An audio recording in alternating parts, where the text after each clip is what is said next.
இஸ்லாமியர்களின் முக்கிய பண்டிகையாக கருதப்படும் ரம்ஜான் பண்டிகை கடந்த 11ஆம் தேதி வெகு சிறப்பாக கொண்டாடப்பட்டது. ரம்ஜான் பண்டிகையை முன்னிட்டு மேலப்பாளையம் பஜார் திடலில் சிறப்பு தொழுகை நடைபெற்றது. இதில் ஆண்கள், பெண்கள், சிறுவர், சிறுமியர்கள் என ஏராளமானோர் கலந்து கொண்டனர். அதன் பின்னர் ஒருவருக்கொருவர் ரம்ஜான் வாழ்த்துக்களை தெரிவித்துக் கொண்டனர். மகிழ்ச்சியை கொண்டாட வேண்டும் என்று இஸ்லாம் விரும்புகிறது, சில நேரங்களிலே கடமையாக்கிறது. அன்புக்குரிய சகோதரர், அதனாலதான் ஒரு மனிதனுக்கு குழந்தை பிறந்து விட்டது என்று சொன்னால் அல்லாஹ் அதை மகிழ்ச்சி பெற செய்கின்றான், மகிழ்ச்சி பெற சொல்கின்றான்.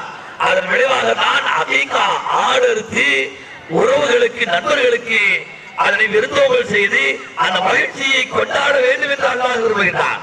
அந்த அடிப்படையில் தான் இந்த அகீகாவுடைய காரியங்கள் உலகத்தில் இன்றைக்கும் நடந்து கொண்டிருக்கிறது.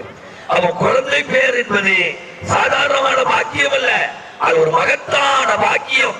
அப்படியான ஒரு பாக்கியத்தை பெறுகின்ற போது அந்த மனிதன் உண்மையிலேயே சந்தோஷத்துக்கு ஆளாக வேண்டும், மகிழ்ச்சியை பரிமாறிக்கொள்ள வேண்டும்.